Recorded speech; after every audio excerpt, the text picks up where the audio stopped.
واهلا بيكم في فيديو جديد، ومعاكم نوع من شركة ايفون. والنهاردة معادنا مع فيديو جديد من فيديوهات المنتجات الجديدة اللي نزلت معانا في ايفون مؤخرا. قبل ما نبتدي الفيديو بتاعنا متنسوش اللايك والشير والسبسكرايب، ويلا بينا تعالوا نشوف النهاردة هنتكلم عن ايه في الفيديو بتاعنا.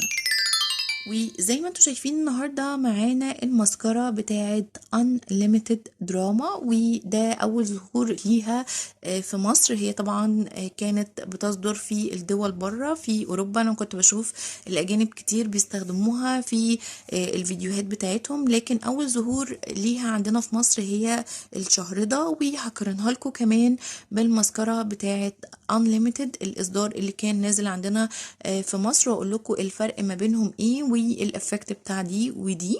الدرجة اللي معانا النهاردة هي بلاكست بلاك، الاتنين الدرجة بتاعتهم بلاكست بلاك. لو قارناهم في نقطة السواد فالاتنين نفس الدرجة بتاعت السواد، وسوادهم فاحم وممتاز. لو قارناهم بقى في الفرش والتأثير فهنا هيجي الاختلاف.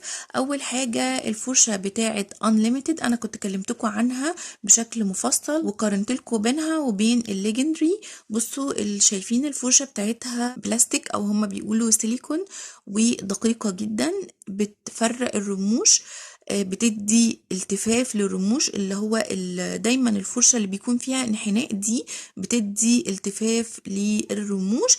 ولكن المسكرة بتاعتنا النهاردة بتاعت دراما الفرشة بتاعتها واير، وهي اكبر بكتير من الفرشة بتاعت الانليميتد. اهو انا حبيت ان انا افتح لكم الفرشتين جنب بعض عشان تشوفوا الفرق. بصوا دي كبيرة اللي هي بتاعت دراما، لكن الانليميتد الاصدار الاولاني فرشتها نوعا ما صغيرة.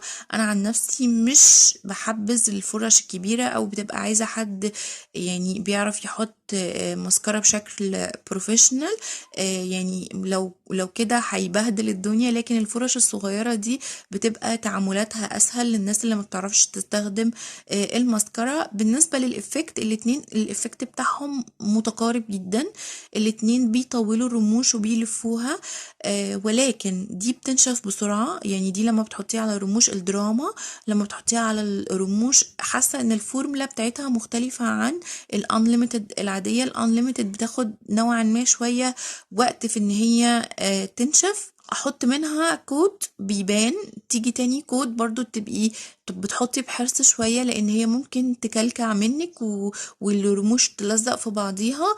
الاتنين دورهم ايه؟ بيعملوا التفاف للرموش، بيعملوا طول للرموش، ولكن انا ما شفتش كثافة.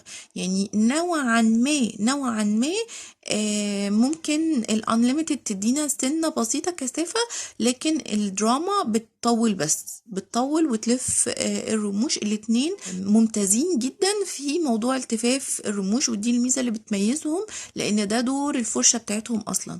وزي ما انتم شايفين اهم الفرشتين تاني، وده الفرق ايه ما بينهم. بالنسبة لي كاستخدام سريع الانليميتد لان فرشتها سهلة جدا، لكن الدراما فرشتها عايزة تركيز، يعني عايزة تبقي مركزة كده وانتي بتحطي الماسكارا عشان ما تبهدليش الدنيا. وهم كاتبين عنهم في الكتالوج ان هم بيعملوا التفاف فوري للرموش، وده حقيقي، وبيطولوا الرموش. فالناس اللي رموشها قصيرة اعتقد ان الماسكارات دي هتبقى اختيار موفق ليهم، سواء الانليميتد او الانليميتد دراما.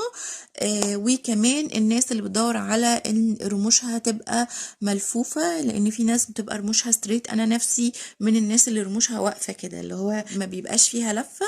لكن الناس بقى اللي بيفرق معاها موضوع اللفة دي هم حتى هنا كاتبين المسكرة التي تنقل رموشك الى مستوى اخر. وطبعا برضو عاملين علامة التفاف الرموش، وكاتبين ان هي سنت ليفت يعني بتعمل رفع فوري. وكاتبين ان الفرشة بتاعتها ليفت اف اكس لها شكل منحني تعمل على رفع الرموش وتعطيهم حجم. لا هي مش بتدي كثافة، هي بتدي طول وواضح جدا مقارنة بالمسكرة بتاعت unlimited. برضو هنا الفرشة بتاعتها دقيقة جدا، برضو هي فرشة اف اكس ذات الرفع المبتكر، وكاتبين ان هي بترفع الرموش 4 مرات اكتر، وبتدي 3 اضعاف الحجم، وثبات لمدة 24 ساعة. طبعا هي ثابتة طول ما هي بعيدة عن المية، لكن بمجرد ما بتتعرض للمية يعني هي مش ووتر بروف. فده كده كان الريفيو بتاعنا النهاردة. انا بالنسبة لي الاتنين حلوين جدا، ولكن انا شايفة ان الناس المحترفة في استخدام الماسكارا تقدر تستخدم دراما، لان الفرشة بتاعتها عايزة استخدام بشكل معين.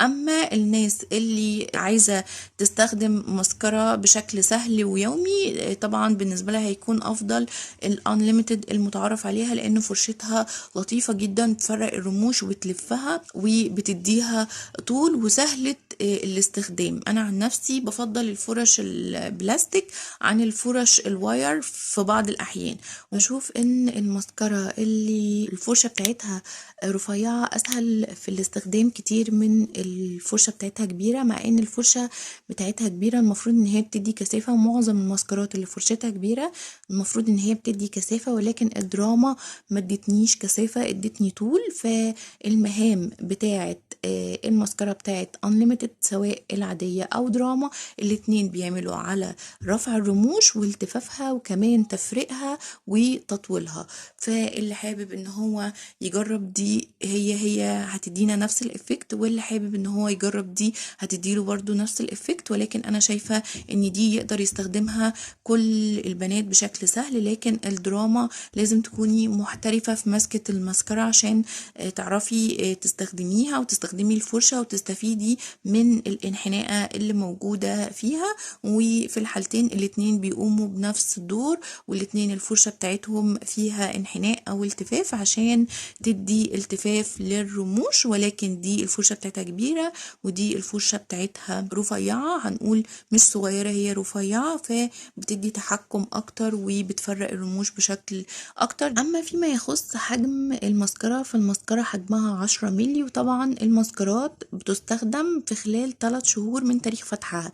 مجرد ما انتي فتحتي الماسكارا كده ودخل لها هوا، بتستخدميها في خلال 3 شهور عشان تكون آمنة على عينك وما تضرش عينيكي. ده كان الريفيو بتاعنا النهاردة. اتمنى اللي جرب دي او دي يقولي رأيه تحت في التعليقات. وطبعا انتي لو حابة ان انتي تطلبيها تقدري تخشي على الجروب بتاعي تطلبيها، واللينك بتاعه في اول تعليق مثبت، كمان في صندوق الوصف، واسمه هينزل لكم هنا على السكرين، او تقدري تكلميني على الواتساب وتطلبيها، او تعملي العضوية معانا في ايفون وتاخدي خصم على سعر الماسكارا وتستفيدي من خصومات البروشور واقل سعر شحن على مستوى جمهورية مصر العربية، واحيانا بيكون الشحن مجاني. وكمان تستفيدي من العروض الداخلية بتاعت الاعضاء وعروض مجلة الاعضاء. مستنية رأيكم تحت في التعليقات، ما تنسوش اللايك والشير والسبسكرايب، واشوفكم في فيديوهات حلوة كتير وريفيوهات احلى على خير.